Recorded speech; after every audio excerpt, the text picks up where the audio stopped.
Assalamualaikum warahmatullahi wabarakatuh. Teman-teman, kembali lagi bersama saya, dan di video kali ini saya akan membahas terkait video sumbang saran yang sebelumnya sudah saya buatkan videonya secara teori.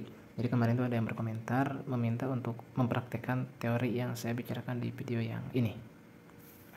Jadi sekedar informasi ya teman-teman, bahwasanya surat tugas kirim itu hanya bisa dicetak lewat printer dan juga disimpan lewat file txt. Jadi nggak bisa disimpan dalam bentuk file Excel. Nah, sedangkan untuk kita mengetahui bahwasanya STK ini ada berapa toko per salesman-nya, kemudian nominal per salesman-nya berapa, itu hanya bisa dilakukan apabila si STK-nya ini berbentuk Excel, yang mana ketika berbentuk Excel bisa dipivot dan akhirnya sesuai yang diinginkan, yakni terlihat jumlah toko per sales dan subtotal per sales. Nah, kurang lebih seperti ini ya teman-teman penampakan surat tugas kirim dalam bentuk file txt.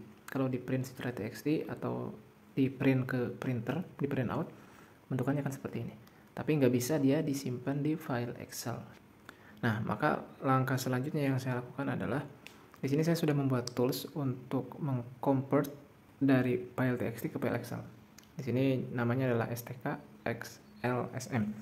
Jadi ini file Excel atau formula dari VBA atau makro. Dari yang awalnya seperti ini bisa berubah menjadi seperti ini.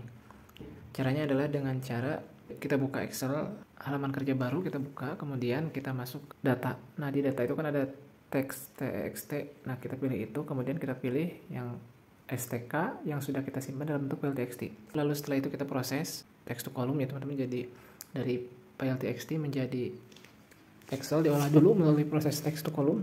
Setelah menjadi seperti yang ada di layar HP ini, dipivot ya teman-teman. Dan hasilnya seperti ini.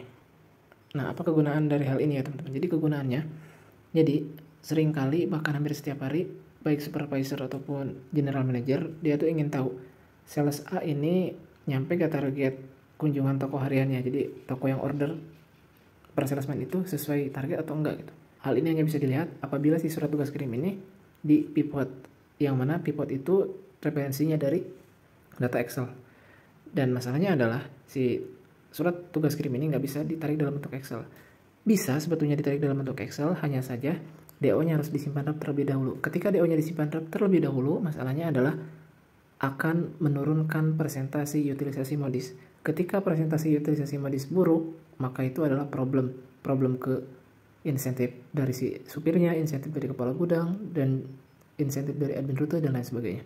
Banyak problem di situ. Maka dulu saya masih ingat ketika saya belum menemukan formula ini, itu seringkali antara manajer dengan kepala gudang, yang mana dalam hal ini merakap sebagai admin rute, itu seringkali gontok-gontokan gitu, hanya gara-gara manajer ingin tahu nominalnya berapa dengan cara nyuruh saya harus simpan RAP DO-nya, sedangkan kepala gudang nggak mau itu karena mengurangi transaksi modis.